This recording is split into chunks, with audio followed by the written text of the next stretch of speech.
अस्सलाम वालेकुम नाजरीन ग्रामी, वीडियो में बात करेंगे कि मोदी सरकार जब से कश्मीर इशू के ऊपर पाकिस्तान ने जंग की धमकी दी है, मोदी मुख्तलिफ ममालिक की पास जाता और मदद की अपील करता है कि कल को अगर जंग होती है पाकिस्तान और इंडिया के दरमियान तो हमारी मदद जरूर कीजिएगा। नाजरीन ग्रामी, मोदी रशिया भी गए और चाइना ने मोदी का जो विजिट था रशिया के ऊपर, इसके ऊपर बड़ी कड़ी नजर रखी और अपनी स्टेटमेंट भी जारी की। आपको पहले ये बताते हैं कि मोदी ने पुतिन के साथ मिलकर हथियार बनाने वाली टेक्नोलॉजी, दीगर रडार सिस्टम, इंफ्रास्ट्रक्चर बिल्डिंग और मुख्तलिफ किस्म के वेपन्स की खरीदारी के ऊपर दस्तखत भी किए। इस हवाले से चाइना ने ये स्टेटमेंट जारी की कि अगर रशिया भारत को अपनी तमाम की तमाम टेक्नोलॉजी देता है तो चाइना पाकिस्तान को अपनी टेक्नोलॉजी भी देगा ताकि पावर बैलेंस हो जाए। नाज़रीन ग्रामी, इससे पहले चाइना ने रशिया को बावर करवाया था कि इंडिया के पीएम मोदी आपके पास आएंगे तो उनकी मदद इतनी की जाए जितनी तुम लोग बर्दाश्त कर सको। आपको ये भी बताते चलें कि अगर मोदी सरकार रशिया से अपने वेपन्स लेकर आता है उनके, या कोई भी चीज लेकर आता है, तो चाइना उसके ऊपर बड़ी क्लोजली आईज रखता है, बड़ी क्लोजली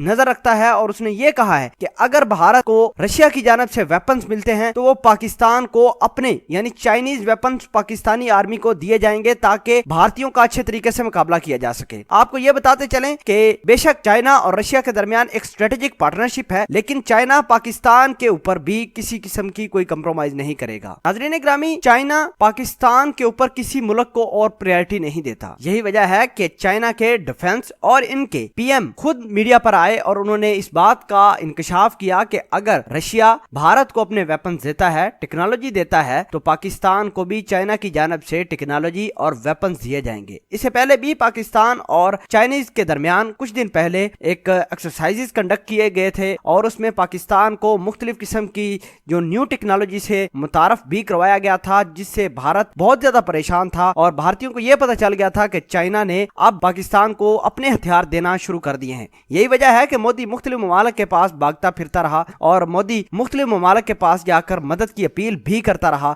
कि कल को अगर पाकिस्तान और भारत के दरमियान जंग होती है तो पाकिस्तान की मदद चाइना की जानब से आएगी और चाइना का मुकाबला करना पूरी दुनिया के लिए मुश्किल है। इस वजह से मोदी सरकार कभी रशिया जाते हैं, कभी अपने वजीर दफा राजनाथ सिंह को जापान भेजते हैं कि भाई जाओ वहां से भीख मांग कर लाओ। कल को अगर पाकिस्तान और भारत के दरमियान जंग होती है तो चाइना ने पहले ही बावर कराया है दुनिया को कि पाकिस्तान का साथ देने के लिए वो डायरेक्ट जंग के अंदर कूद जाएगा। इससे पहले भी चाइना हमेशा पाकिस्तान की मदद करता आया है और कश्मीर इशू के ऊपर उनका स्टांस बिल्कुल क्लियर है। पूरी दुनिया को पता चल गया है कि अगर पाकिस्तान और भारत के दरमियान जंग होती है तो चाइना पाकिस्तान के पलड़े में अपना वजन डाल देगा और ये वजन बहुत भारी होगा पूरी दुनिया के लिए। मोदी सरकार बेशक दुनिया के जिस मुल्क के पास मर्जी चला जाए, इंशाल्लाह इसको शिकस्त ही होगी, क्योंकि इसकी नीयत बहुत गलत है। कश्मीरियों के साथ जो कर रहा है वो पूरी दुनिया के सामने है, कोई ढका छुपा नहीं। बहरहाल पाक चीन दोस्ती जिंदाबाद, पाकिस्तान आर्मी पाइंदाबाद।